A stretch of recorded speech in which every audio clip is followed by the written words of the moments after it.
নমস্কার বন্ধুরা, বিনা পানি এডুকেয়ারে তোমাদের সকলকে স্বাগতম। আমি জয়ন্ত।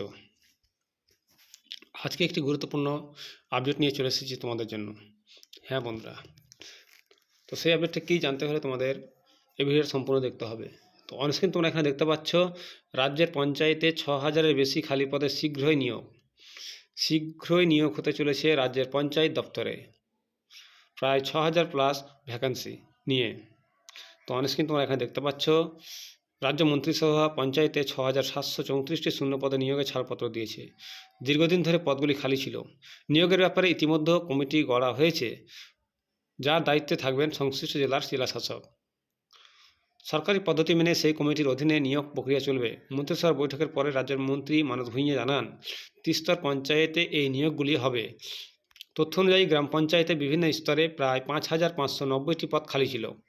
পঞ্চায়েত সমিতিতে তেমন পদের সংখ্যা 564টি, জেলা পরিষদে 550টি শূন্যপদ রয়েছে।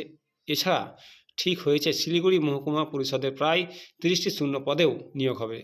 পঞ্চায়েত দপ্তর জানিয়েছে, এক্সিকিউটিভ সহকারী ইঞ্জিনিয়ার, সচিব, গ্রাম পঞ্চায়েত কর্মী, ক্লার্ক, অ্যাকাউন্ট্যান্ট, ক্লার্ক এবং পঞ্চায়েত সমিতিতে পিয়ন পদে নিয়োগগুলি হবে।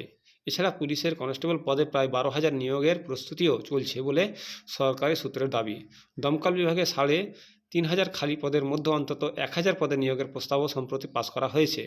স্বাস্থ্যক্ষেত্রেও বেশ কিছু পদে নিয়োগ প্রস্তুতি চলছে বলে দাবি করছে রাজ্য। তো এই ছিল গুরুত্বপূর্ণ আপডেট। ভিডিওটি যদি ভালো লাগে লাইক ও সাবস্ক্রাইব করবে, যাতে এই ধরনের ভিডিও তোমাদের আমি প্রোভাইড করতে পারি। নমস্কার।